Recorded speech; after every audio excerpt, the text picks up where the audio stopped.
Boa noite, amada igreja, graça e paz da parte de Jesus, graça seja sobre a sua vida, sobre a sua família, o favor imerecido de Deus e a paz que a gente precisa para ter equilíbrio, sanidade em dias tão difíceis de reclusão, de isolamento, ainda que não absoluto e total, a gente não voltou ainda à normalidade de beijos, abraços e afetos.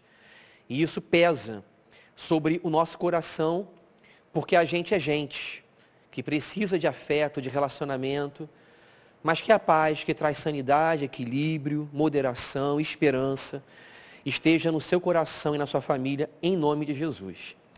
Eu peço que você abra sua Bíblia, agora no primeiro livro da Bíblia, o livro de Gênesis, livro das origens.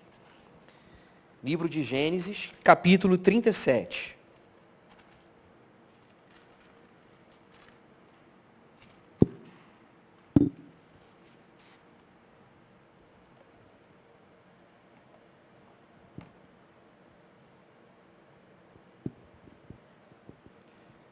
Livro de Gênesis, capítulo 37, e nós começaremos lendo apenas um versículo. A partir dele, a gente vai visitando o texto, conhecendo a história de José do Egito. Versículo 3 fala assim: Ora, Israel amava mais José do que todos os seus outros filhos, porque era filho da sua velhice, e mandou fazer para ele uma túnica talar de mangas compridas.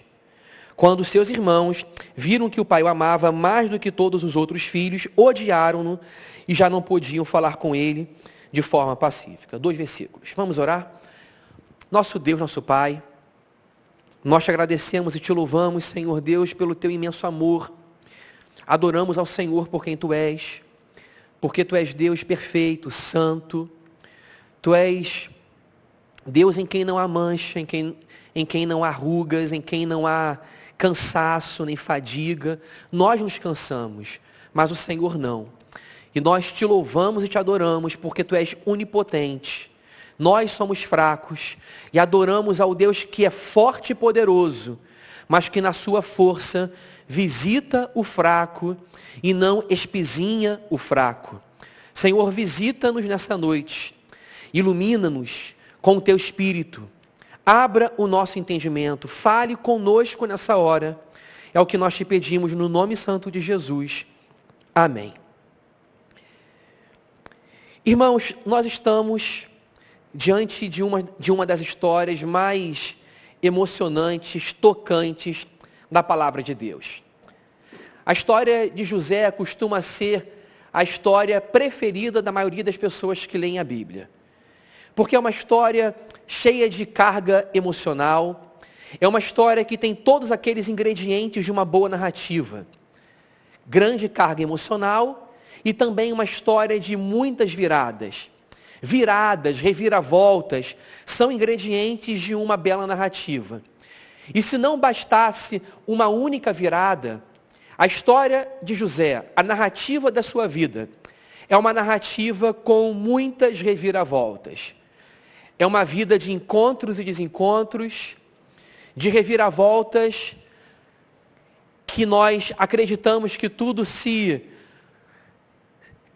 será narrado e contado a partir dali, numa estabilidade até o fim, mas a estabilidade, ela é vencida por uma outra adversidade, um outro contratempo, e nós experimentamos então outra reviravolta na vida de José. E assim também é a nossa vida. A nossa vida não é uma linearidade, não é um plano reto do início ao final.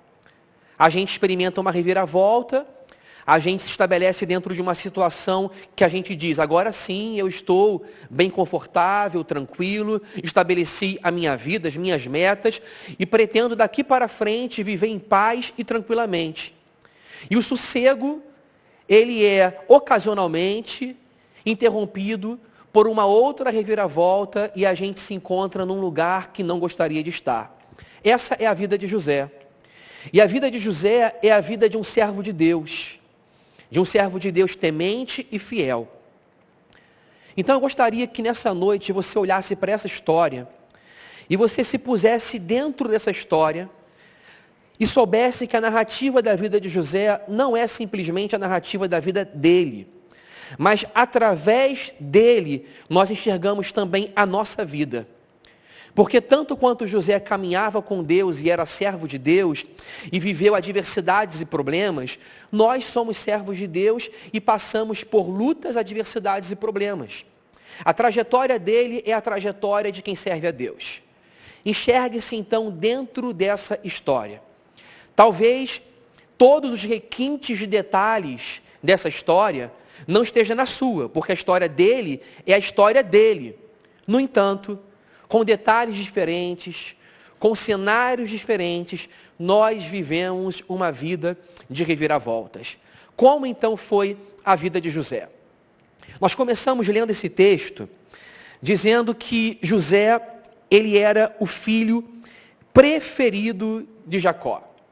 E essa predileção, esse amor favorito, era consequência dele ser filho de Raquel. Raquel era a esposa amada de Jacó. Como Raquel era a esposa amada de Jacó, a esposa que ele havia escolhido e pela qual ele trabalhara 14 anos.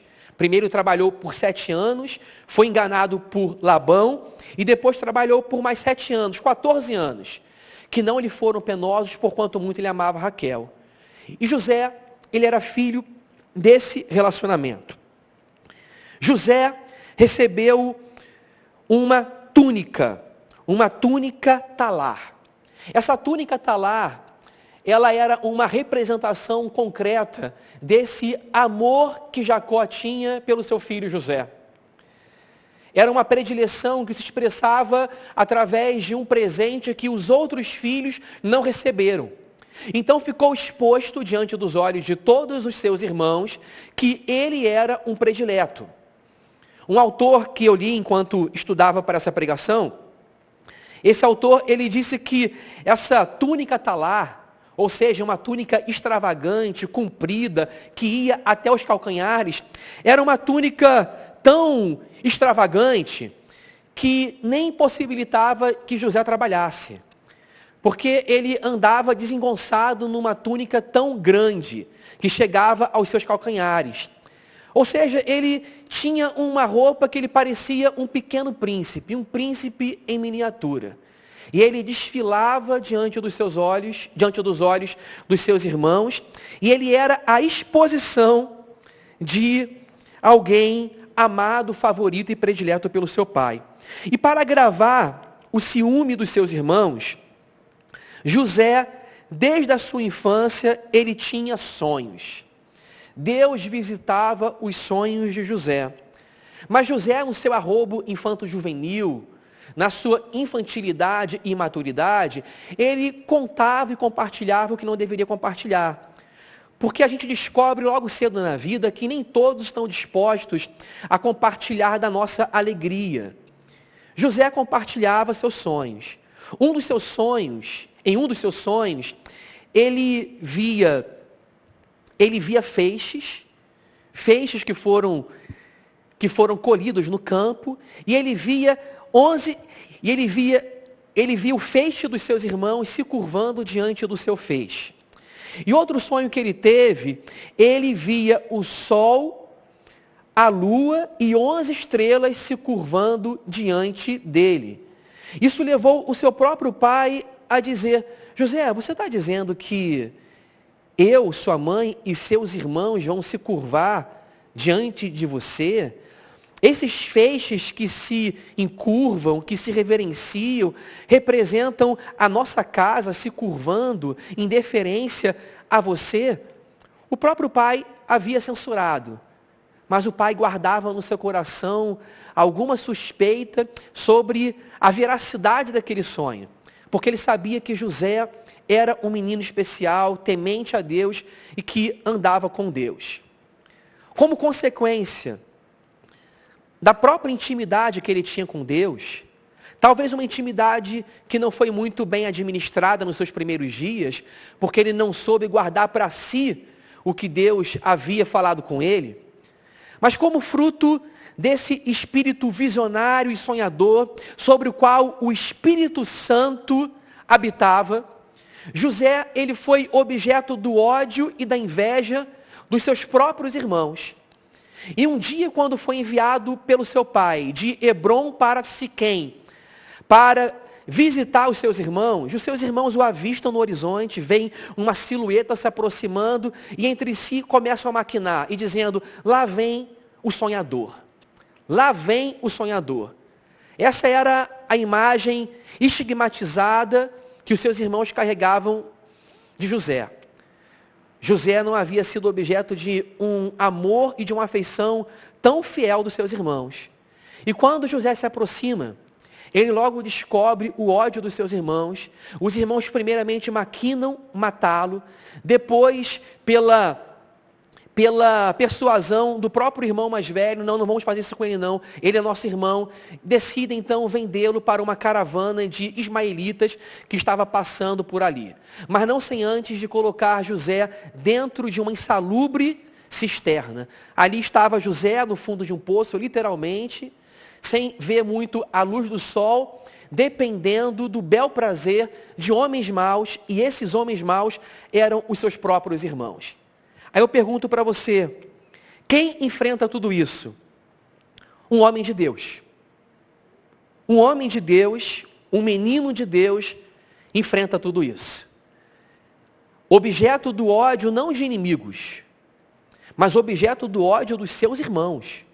Os seus irmãos mais velhos que, numa ordem de hierarquia e até num sentido natural da vida, por serem mais maduros, experientes e por estarem lidando com um menino, com uma pessoa mais nova, os seus irmãos deveriam relevar a sua imaturidade e deveriam cuidar dele.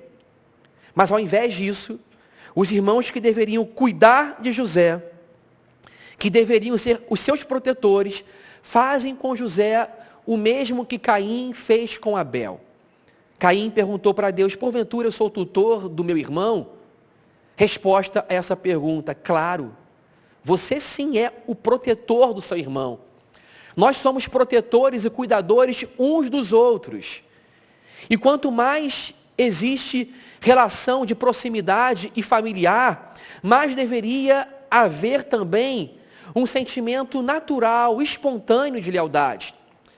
Mas isso não aconteceu com Caim em relação a Abel e nem aconteceu com os irmãos de José em relação a ele. José foi vendido como escravo a uma caravana que passava. Não foi morto, mas foi vendido como escravo e foi morto para os seus irmãos. Ele morreu para os seus irmãos. Seus irmãos o mataram na sua própria consciência. Romperam com José. Quando o venderam, decidiram não mais ter nenhum tipo de relação com ele. E o que ocorre? Passa uma caravana, José é vendido. A Bíblia diz que nessa caravana de ismaelitas que seguia em direção ao Egito, nessa caravana havia mercadorias, havia especiarias, mirra, bálsamo e José. José agora foi enfileirado, entrou em fila indiana, com corda no pescoço, nos braços, segue através dessa caravana.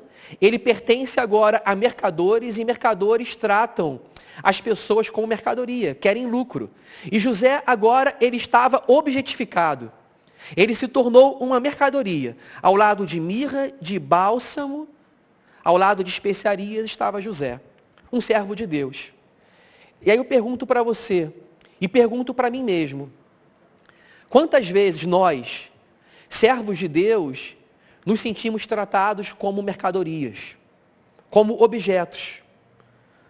Ali estavam coisas inanimadas, objetos caros, a partir dos quais aqueles mercadores fariam negócios e ganhariam dinheiro, estabeleceriam a sua própria vida financeira, e ao lado daqueles objetos estava José.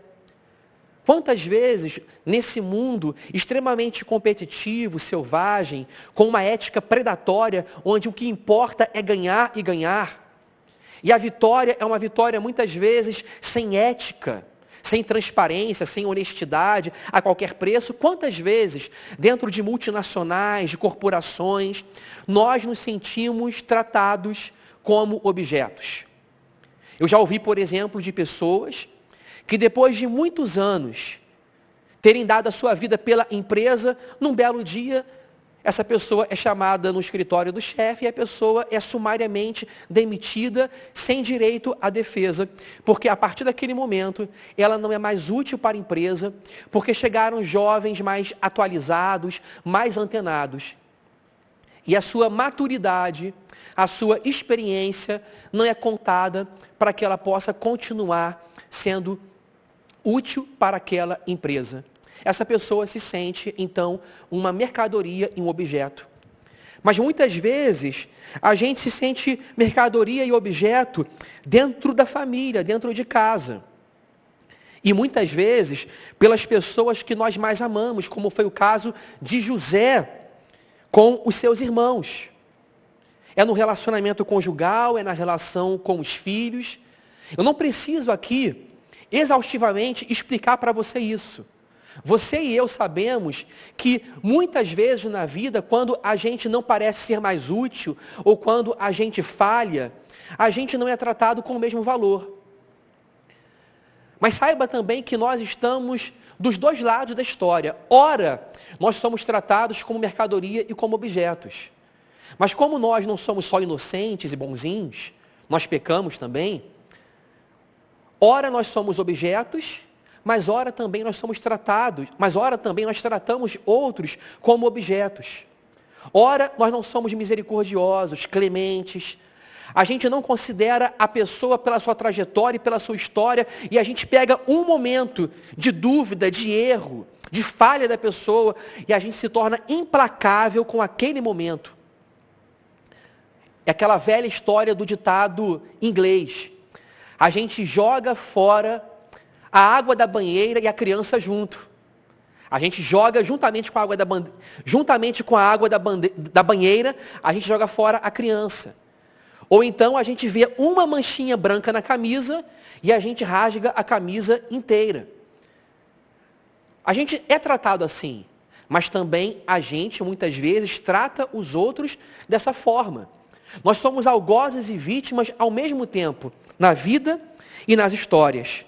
José soube o que foi ser tratado como mercadoria, mas Deus estava com José.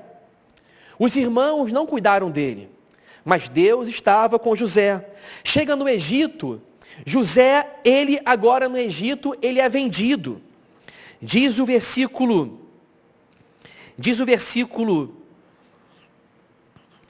início do capítulo 37, que quando chega ao Egito, José ele é vendido na casa de Potifar, a partir do versículo 12. Ou seja, ele foi vendido pelos seus irmãos e agora ele foi comprado por Potifar. Vejam como esse não é um exemplo de mercadoria.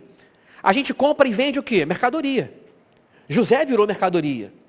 Ele foi comprado e vendido. Precificaram José, deram preço para ele. Ou seja, ele não foi tratado como ser humano à imagem e semelhança de Deus. Ele foi esvaziado da sua dignidade, da honra que Deus lhe deu. E a honra que Deus lhe deu não foi a honra que a sociedade lhe deu, que os seus irmãos lhe deram. Por isso nós precisamos sempre saber do nosso valor intrínseco, o valor inerente de ser imagem e semelhança de Deus. Porque ainda que os homens não nos deem valor, a gente se pergunta a nós mesmos e a gente se responde também: eu sou criado à imagem e semelhança de Deus. E mais do que isso, nós fomos comprados ao preço do sangue de Jesus. Nós valemos muito. E ali estava um homem que pela sociedade, pelos irmãos, não havia recebido um bom preço e um bom valor, mas que no fundo da sua consciência, a sua história revela que ele sabia que por Deus ele era amado. José vai para a casa de Potifar. Na casa de Potifar, José, ele se destaca. Ele se destaca. Ele continua sendo escravo, ele foi vendido e comprado. Mas dentro da casa de Potifar, que era um homem de importância no Egito, um homem de destaque, ele agora se torna também uma exposição do luxo de Potifar. Ele se veste bem. Ele agora é todo... ele não tem pelo no corpo, ele faz uma depilação completa na casa de Potifar, ele passa óleo no corpo, e ele agora tem boa aparência. Mas a boa aparência dele não muda o fato dele ainda ser um escravo. Mas ele é um escravo que se destaca na casa de Potifar. Ao ponto de Potifar confiar tudo a José e reconhecer que sobre ele habitava um espírito excelente. E o espírito excelente que habitava em José era o Espírito de Deus. Vejam como a Bíblia mostra essa história. Capítulo 39. Começa assim: e José foi levado para o Egito, e Potifar, oficial de Faraó, comandante da guarda egípcio, comprou 12 ismaelitas que o tinham levado para lá. Início do capítulo 39, eu havia falado que era 37, corrigindo, 39. Versículo 2: o Senhor Deus estava com José, que veio a ser homem próspero e estava na casa do seu dono egípcio. O versículo 2, ele é revelador da trajetória de José e da trajetória de um servo de Deus. Ele continuava sendo um escravo. Mas o que havia mudado na vida dele? O que tornara a vida dele uma vida amena, apesar da intranquilidade de estar desterrado e fora de casa? O versículo 2 diz: o Senhor Deus estava com José. Gente, o Senhor Deus está com gente que é tratada como se fosse mercadoria. O Senhor Deus está com gente que não é cuidada pelos seus irmãos. O Senhor Deus está com gente que é objeto de ódio. O Senhor Deus está com gente precificada, esvaziada do seu valor, gente comprada e vendida, gente que aos olhos de outros homens são descartáveis. E quando nós sabemos que o Senhor Deus está conosco, a gente conhece o nosso valor intrínseco. Nós fomos criados à imagem e semelhança de Deus. Mas além de nós conhecermos o nosso valor intrínseco, a gente sabe que mesmo sendo nós pecadores, Jesus nos amou e nos comprou ao preço do seu sangue, sangue de Deus, do Deus encarnado. Ainda que a narrativa da sociedade seja uma narrativa onde nós não temos valor, a gente reconhece que basta sabermos que Deus nos ama e que Deus está conosco para que a tranquilidade e a paz voltem a reinar novamente no nosso coração. Versículo 3: Potifar viu que o Senhor estava com José e que tudo o que ele fazia, o Senhor prosperava em suas mãos. Se não bastasse José saber que Deus era com ele, Potifar, com quem ele se relacionava enquanto seu chefe, também sabia que Deus era com ele. E esse padrão de saber que Deus era consigo, que José sabia que Deus era com ele, e que outros também reconheciam que Deus era com ele, se repetia ao longo da história de José. Isso me ensina a você o seguinte, que quando Deus está com a gente sabe que Deus está com a gente. E quando a gente sabe que Deus está com a gente pode falar como Paulo falou aos Romanos: se Deus é por nós, quem será contra nós? José, ele encarou escravidão, ele foi vendido e comprado, mas ele sabia que Deus estava com ele. E Potifar sabia que Deus estava com José. Não será simplesmente você a saber que Deus está contigo. As pessoas com as quais você anda saberão também que você tem algo de diferente. Que existe uma sobriedade, uma prudência, um espírito excelente, uma paz, uma esperança, uma ousadia em você, que a única explicação para essa confiança é a fé num Deus vivo. Deus está contigo. E você então se apropria dessa percepção de que Deus é com você e você anda encarando escravidão, encarando ódio, encarando fúria, e você anda dizendo o seguinte: se Deus é por mim, quem será contra mim? Mas a história de José não termina aqui. Seria trágico já dizer que José foi vendido pelos seus irmãos e comprado por Potifar, um escravo. Já seria trágico. Mas a história continua.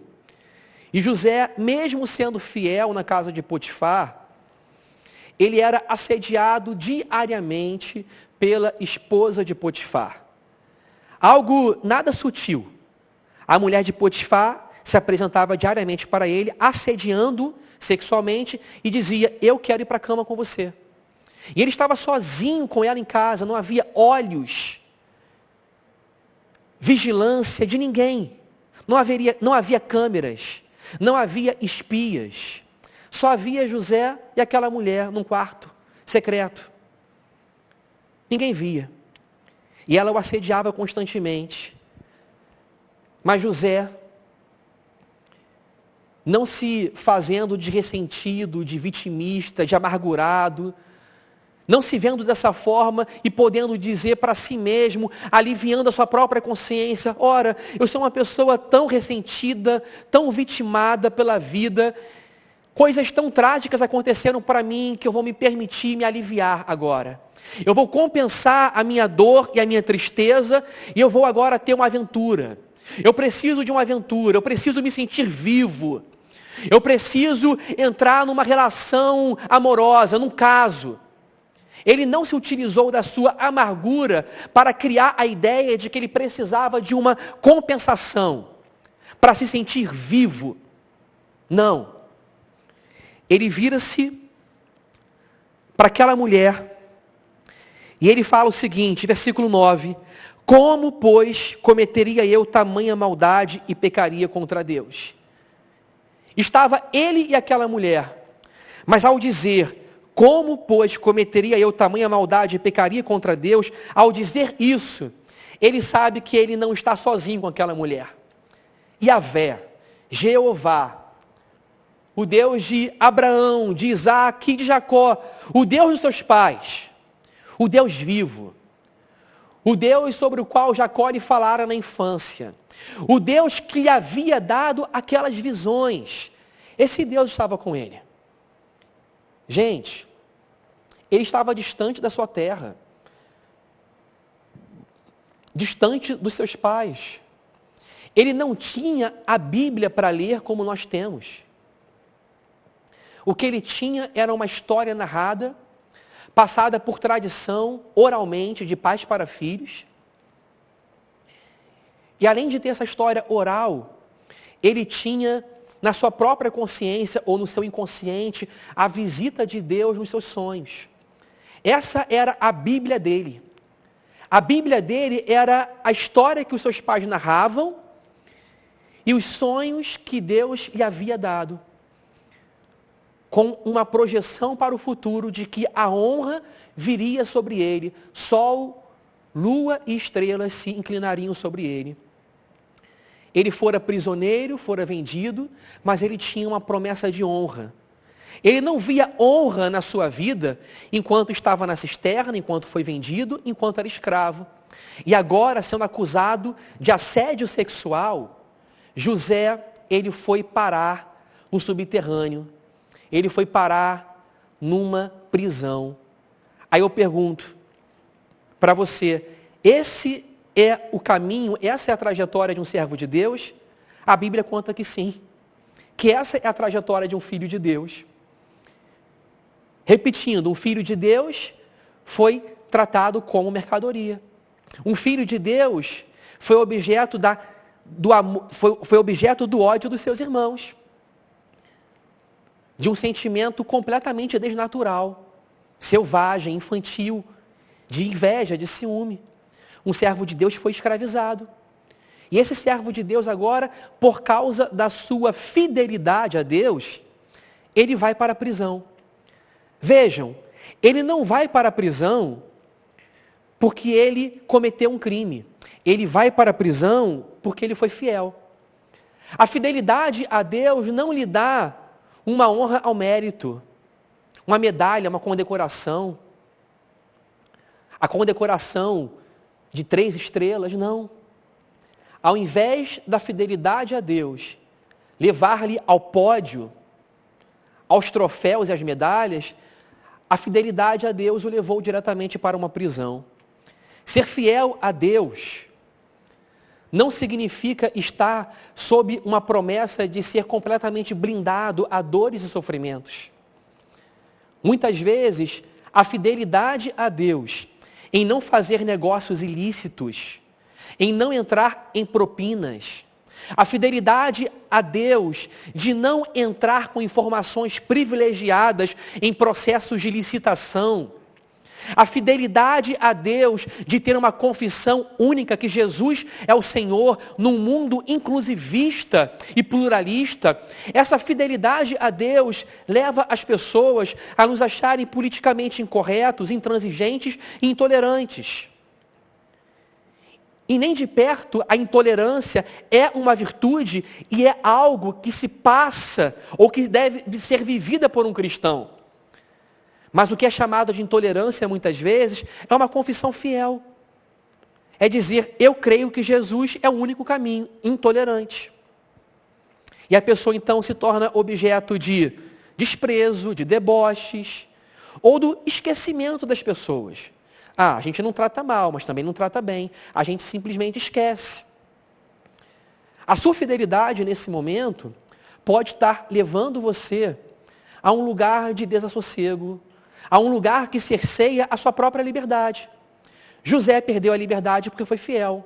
Paulo perdeu a sua liberdade por um certo momento e foi para a prisão na cidade de Filipos porque ele foi fiel a Deus.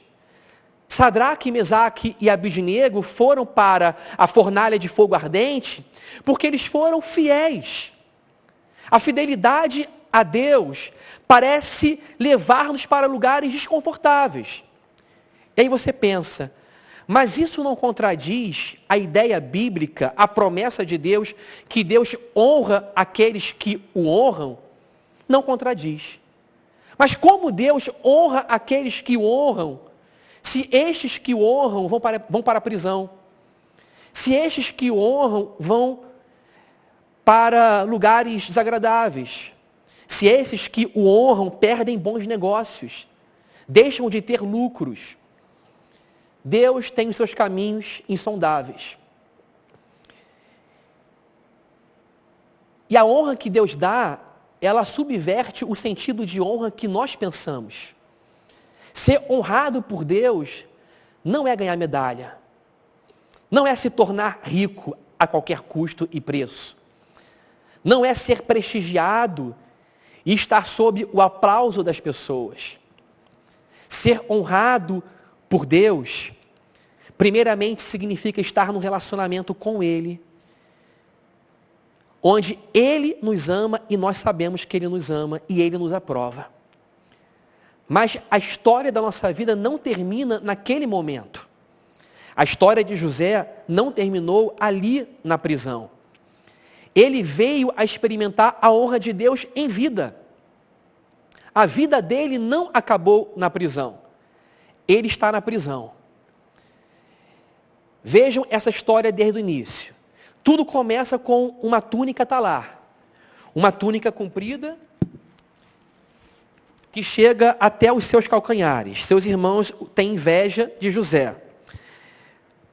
Vendem José para os ismaelitas, tiram a túnica de José, mancham essa túnica de sangue e levam uma túnica de sangue pisado para o seu pai e dizem, olha, José morreu. Vejam que as roupas sempre estão na história de José. Uma roupa bonita e agora uma roupa com sangue. Tiram a roupa de José.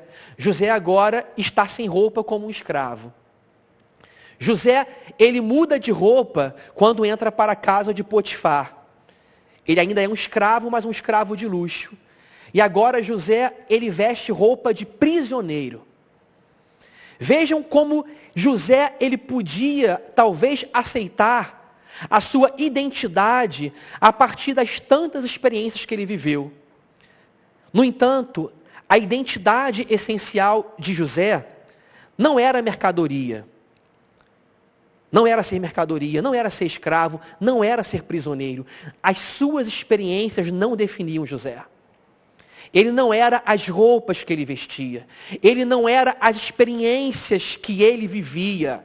Ele estava para além do sofrimento que ele enfrentava. Muitas vezes, a gente deixa o sofrimento nos definir.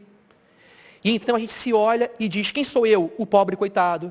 Quem sou eu, o azarado? Quem sou eu, o desventurado? E a gente se faz de vítima e entra num processo de autocomiseração. O que definia José não era a sua experiência. O que definia José era o fato de saber que Deus estava com ele. E agora na prisão, enquanto ele vestia roupa de prisioneiro, novamente, na prisão, o Senhor se revelara com José. Vejam comigo o versículo 9 do capítulo 40. Então o copeiro-chefe contou o seu sonho a José. Ele disse, em meu sonho havia uma videira diante de mim. E a história prossegue. Qual é a história? A história é que José, na prisão, é alguém que interpreta sonhos. É alguém que perscruta os mistérios, os segredos e o oculto, porque Deus estava com ele. E o texto bíblico nos diz que na prisão, José, ele se destacara por causa do seu espírito excelente, porque o Espírito Santo de Deus era com ele, e ele foi encarregado sobre todos os presos. Mesmo na prisão, Deus o honra. Ele era um preso encarregado dos outros presos. E novamente, a terminologia, a frase bíblica é a mesma. O Senhor estava com ele. E novamente, a Bíblia vai nos dizer que aquelas pessoas da prisão reconheceram a presença de Deus sobre a vida de José. Potifar reconheceu. E agora na prisão também reconheceram. O padeiro e o copeiro estão na prisão.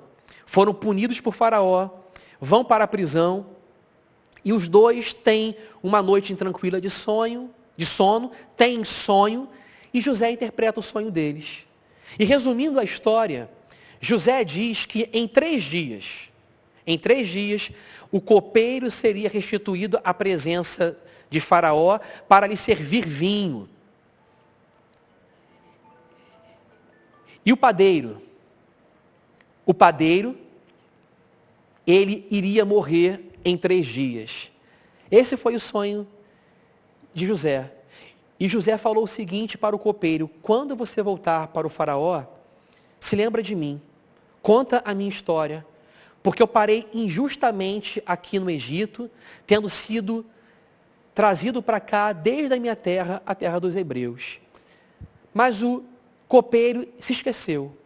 Passaram-se dias, os dias se tornaram anos, e ali estava um servo de Deus na prisão, honrado na prisão, encarregado de cuidar dos outros presos, mas ainda não era o lugar da sua liberdade, estava na prisão.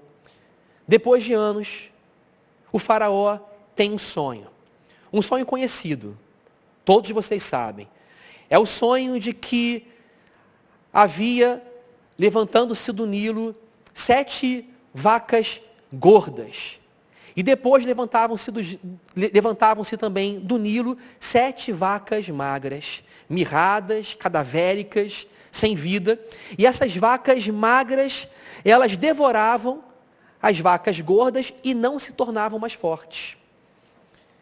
E então, o faraó chama os profissionais da adivinhação da sua corte, e ninguém era capaz de dar o segredo para o faraó. E então o copeiro se lembra de José. José é trazido à presença de Faraó. E o texto bíblico diz que José, ele muda de roupa e ele faz a barba. Novamente a roupa sendo aí uma marca nesses ritos de passagem, nessas trajetórias de mudança na vida de José. Ele agora faz a barba, muda de roupa, comparece diante de Faraó, interpreta o sonho e diz: haverão 7 anos de prosperidade, de abastança no Egito, de fertilidade, de colheita, que serão sucedidos por 7 anos de escassez, de pobreza e de fome. E a solução então para isso é que nesses 7 anos de prosperidade e abundância, vocês devem colher, estocar, colocar tudo em celeiros, administrar bem, escolham um homem imparcial, prudente, um homem sábio, para que ele possa, durante o tempo de vacas gordas, armazenar para que no tempo de pobreza haja prosperidade e haja salvação no Egito. Escolha esse homem. O faraó lhe disse: esse homem pode ser você? E José, ele agora se torna o primeiro ministro do Egito. Um homem que está simplesmente abaixo da autoridade de Faraó. Faraó falou então a José: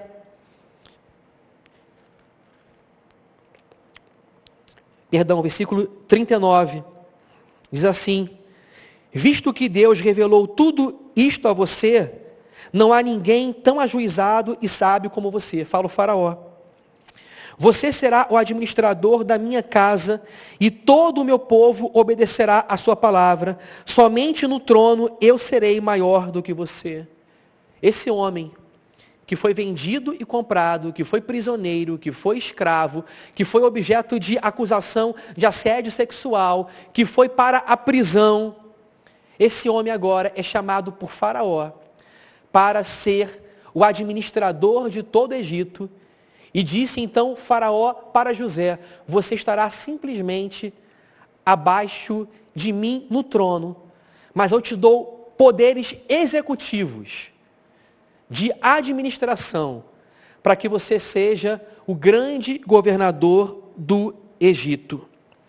Gente, quem faz isso? Quem torna uma pessoa desprezada pelos seus irmãos em alguém honrado por Faraó? A explicação para essa história é: Deus estava com ele. Versículo 42, então Faraó tirou o seu anel sinete da mão e o pôs no dedo de José. Novamente, as roupas, as indumentárias, os acessórios, sinalizando mudanças na vida de José. Ele tirou a roupa de prisioneiro, se barbeou, foi até a corte de Faraó, e agora, esse homem barbeado, sem vestes de prisioneiro, recebe agora um anel sinete, que é colocado no seu dedo, representando que a autoridade de Faraó lhe estava sendo dada. E por que Deus, ele honra José? Porque agora ele está no alto no Egito. Você pensa, Deus coloca pessoas no alto. Gente, cuidado. Cuidado. Deus colocou José no alto? Sim. Mas Deus colocou José no alto para servir. Mesmo no alto, mesmo abaixo do trono de Faraó, José, ele estava ali para ser um servo, para preservar a vida do Egito, para preservar a vida dos habitantes da terra que em caravanas subiam para o Egito, para não morrerem de fome. E José foi usado para preservar a sua descendência. Deus prometeu a Abraão uma descendência numerosa. O livro de Gênesis termina dizendo que havia somente 70 descendentes de Abraão. E esses 70, eles se tornam milhares e milhões, simplesmente porque eles não morreram de fome, porque eles subiram até o Egito, e José foi usado por Deus para a preservação da vida, para que a linhagem do povo do Messias, o povo de Abraão, fosse para frente na história e chegasse até o Novo Testamento, Jesus, o Salvador do mundo. Mesmo nos lugares mais altos, Deus te coloca nesse lugar para servir. Você pode ser o suprassumo empresário, é para servir. A gente pode ter muito dinheiro, é para servir, é para doar, é para dar, é para investir na obra missionária, é para investir no cuidado aos pobres.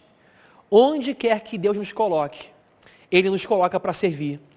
E José sabia que esse era o plano de Deus para a sua vida. E terminando essa pregação,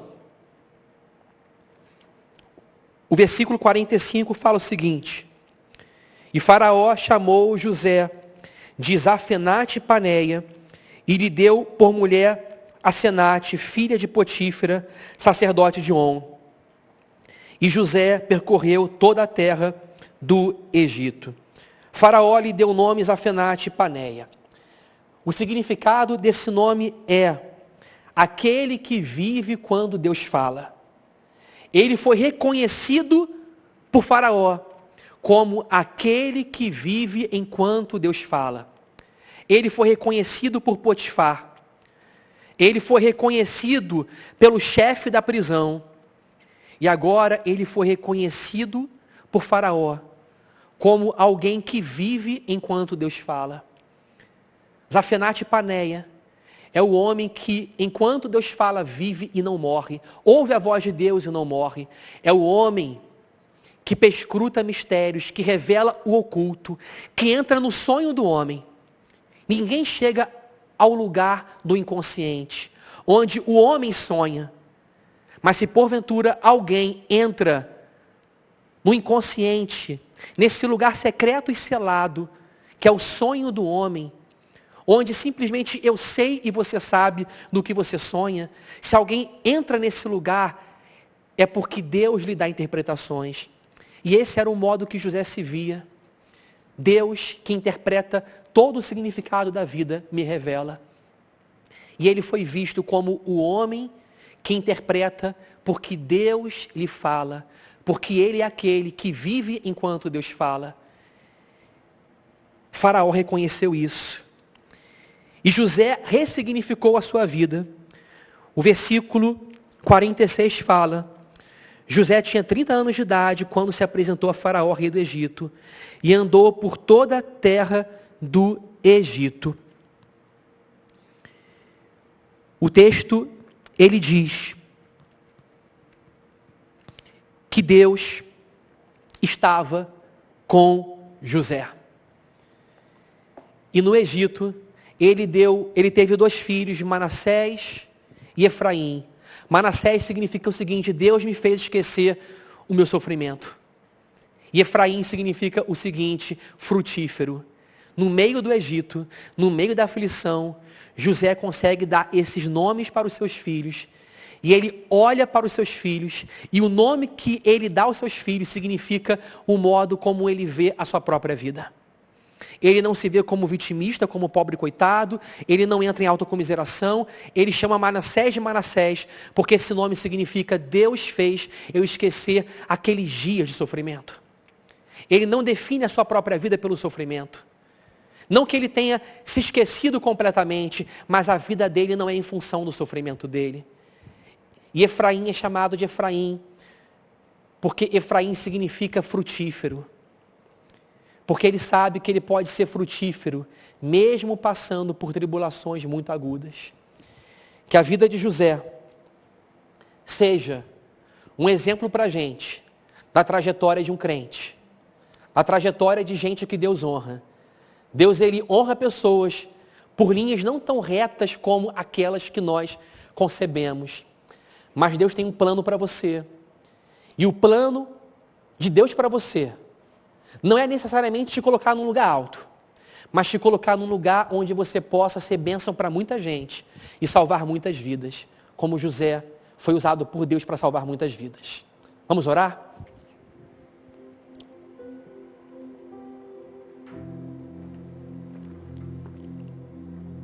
Vamos orar. Vamos falar com Deus, o nosso Pai. Senhor Deus, às vezes a gente se sente assim como José. Parece que nada dá certo. Se não fôssemos crentes, a gente se chamaria de azarado. Quantas vezes também a gente se vitimiza, Senhor. A gente entra num estado de autocomiseração, como se o sofrimento definisse a nossa trajetória. José, quando chama Manassés de Manassés e Efraim de Efraim, Ele está dizendo: Deus fez eu esquecer do meu sofrimento. Eu não conto a minha história em função de ter sido vendido, de ter sido escravo, de ter sido odiado. Eu conto a minha história reconhecendo que a graça de Deus está comigo. Efraim é frutífero, porque um servo de Deus pode frutificar na prisão. Um servo de Deus pode frutificar quando acusado. Um servo de Deus pode frutificar mesmo quando é tratado como mercadoria e como coisa. Um servo de Deus não é chamado para ser um deserto, mas para ser um jardim. Um servo de Deus é honrado por Deus, não para ser louvado, mas é honrado por Deus para estar num lugar que, como José, abençoa muita gente e salva muitas vidas. Através de nós, o Senhor salva pessoas do desespero, da falta de sentido de vida. Através de nós, o Senhor salva pessoas da perdição eterna. Mas o Senhor salva pessoas da intranquilidade de viver esse mundo sem saber de onde vieram e para onde vai.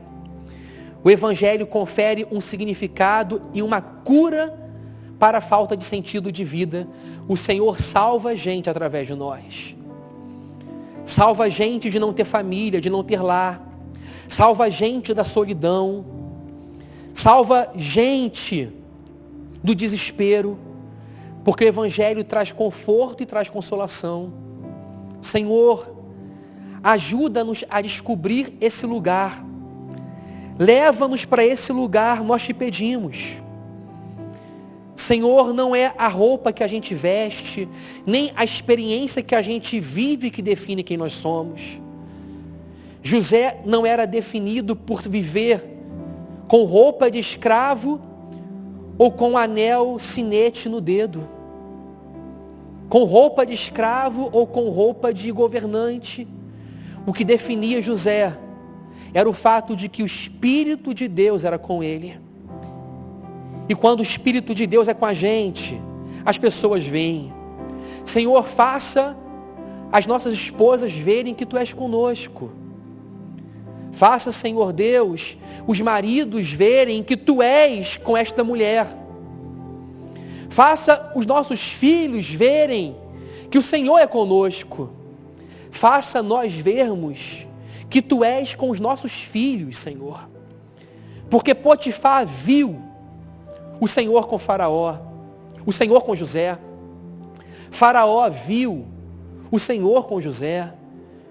E nós queremos que as pessoas vejam o Senhor conosco, não para que nós tenhamos honra, mas para que o Senhor seja louvado por intermédio de nós. Onde o Senhor nos coloca, as pessoas são abençoadas. Senhor, a gente não sabe por que a gente está na casa de Potifar, mas é para ser bênção lá. A gente não sabe por que a gente está na casa da escravidão, na prisão. A gente não sabe por que a gente é prisioneiro, mas é para ser bênção na prisão. A gente não sabe por que a gente saiu daquele lugar e está em outro lugar que a gente não gostaria de estar, mas é para ser bênção ali. Senhor, onde a gente estiver, que nós sejamos canais de bênçãos. José, ele nunca se tornou uma pessoa amarga. Se havia alguém com desculpa para ser amargo, esse alguém era José. Senhor, não deixe a gente se tornar pessoa amarga. Tira a amargura do coração do meu irmão e da minha irmã. Tira, Senhor, a amargura do coração da gente. Que a gente seja cheio de doçura. Mesmo enfrentando tragédias, que a gente seja cheio de doçura, Senhor. De amor, de compaixão, de graça e de misericórdia. E que a gente continue querendo ser bênção para a humanidade. Por favor, Senhor. Consola o coração de quem sofre. Consola o coração de quem está com a alma doente. Consola o coração dessa pessoa que foi julgada e que foi abandonada. Por favor, seja o Deus dessa pessoa, o companheiro e o amigo. Faça, Deus, a gente perdoar. A gente pode estar magoado e ressentido, mas que nós sejamos ministros do perdão. Ajuda-nos a perdoar. Leva-nos à reconciliação. Por favor, Senhor. Cura a nossa alma. Cura quem está doente do corpo, quem está no hospital. Cura em nome de Jesus. Livra a tua igreja dessa doença mortal, Senhor. Dessa doença que tem tirado a vida de muita gente. Livra a tua igreja, Senhor. Preserva a tua igreja. Mas consola também, Senhor, os irmãos que perderam seus entes queridos. Porque nesse mundo nós temos aflições. E se nós temos livramentos na igreja, na nossa igreja, nós também vivemos, Senhor Deus, o luto. Porque alguns se vão, e dentro de um tempo nós também iremos. Mas consola, porque nós iremos para Ti. Nós iremos para Ti e aguardamos a ressurreição. Consola a Tua igreja em nome de Jesus.